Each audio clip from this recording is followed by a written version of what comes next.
Hello semua, nama saya Kamar Irfan. Boleh panggil saya Kamar, Q-A-M-A-R, Kamar. So, hari ini saya nak cerita pasal what inspires you to write. Okay, sebelum saya ceritakan apa yang menginspirasikan saya untuk menulis, saya nak cerita sikit kenapa saya suka menulis. Jadi, saya suka menulis sejak dari kecil lagi. Tapi masa kecil-kecil dulu, saya ni agak pemalu dan agak malas lah. Jadi saya ni kurang lah menulis-nulis tu. So macam dah besar ni saya macam okay, aku nak tulis macam ni. Benda yang terlintas dalam kepala saya nak tulis terus. Jadi kenapa saya suka menulis? Penulisan ni banyak bercabang-cabang.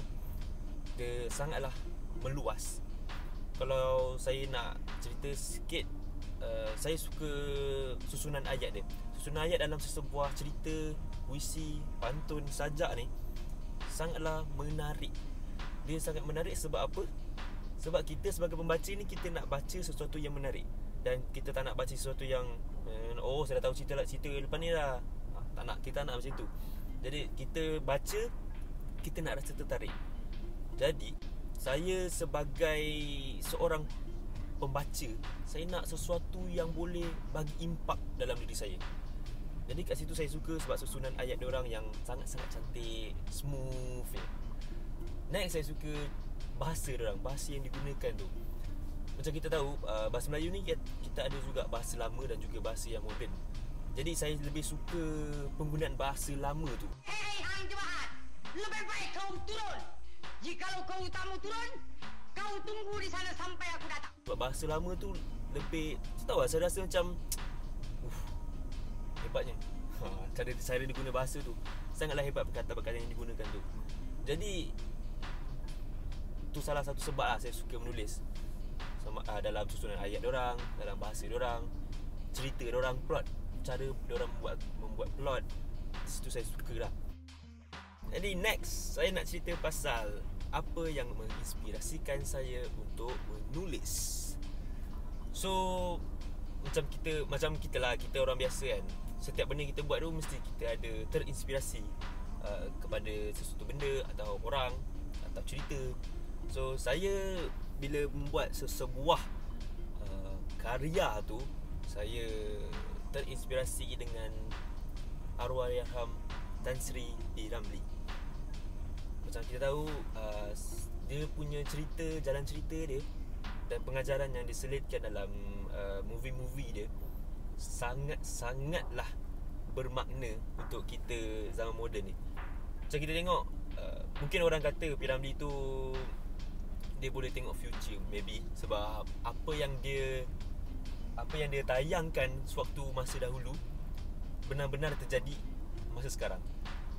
Apa yang saya suka tentang penulisan P. Ramlee ni, dia mempunyai satu plot yang cantik.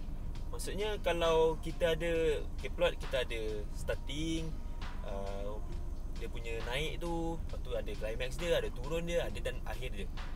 Dia punya plot tu cantik. Dan bahasa-bahasa yang digunakan tu, dia sebenarnya guna bahasa biasa je, tapi cara dia guna tu membuatkan sesebuah dialog tu kena tepat. Maksudnya kalau zaman sekarang kan, kita banyak problem kan. So jadi bila kita tengok balik cerita P. Ramlee ni kan, dia punya ayat-ayat tu, scene-scene dia menggunakan dialog yang tepat kena kat kita sekarang. Memang betul-betul sebiji lah apa yang dia cakap waktu dulu dengan sekarang. Jadi kat situ saya terinspirasi untuk buat skrip, dialog skrip yang hebat. Bukan hebat lah, tak adalah saya nak cakap saya hebat, yang menarik, boleh menarik minat orang lah. So next is saya suka dengar Malik. So kalau siapa yang tak tahu Malik tu siapa, Malik is one of the Malaysian rapper yang boleh menggunakan dua-dua bahasa, iaitu bahasa Melayu dan juga bahasa Inggeris. Apa yang saya suka tentang Malik ni sebab cara bahasa yang digunakan oleh Malik untuk membuat lirik. Jadi bahasa-bahasa yang digunakan tu, ada some of it is bahasa-bahasa lama yang kita tak pernah tahu pun maksud dia apa. Tapi bila kita cari balik, oh ini ke cara menggunakan dia. So jadi saya suka bila dia rap dalam bahasa yang lama.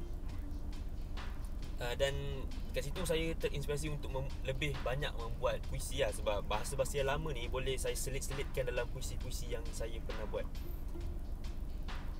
Itulah dua main yang saya terinspirasi untuk buat sesebuah karya.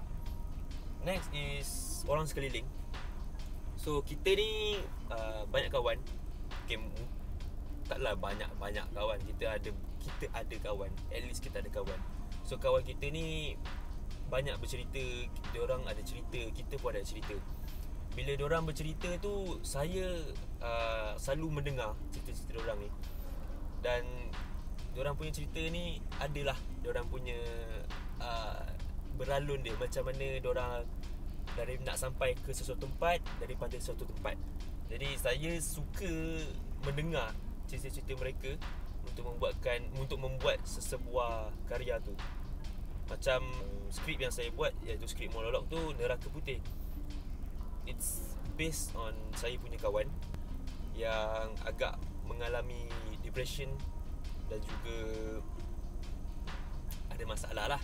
Jadi kat situ saya terinspirasi untuk menulis cerita tentang dia lah. Tapi saya tak tujukan pada dia.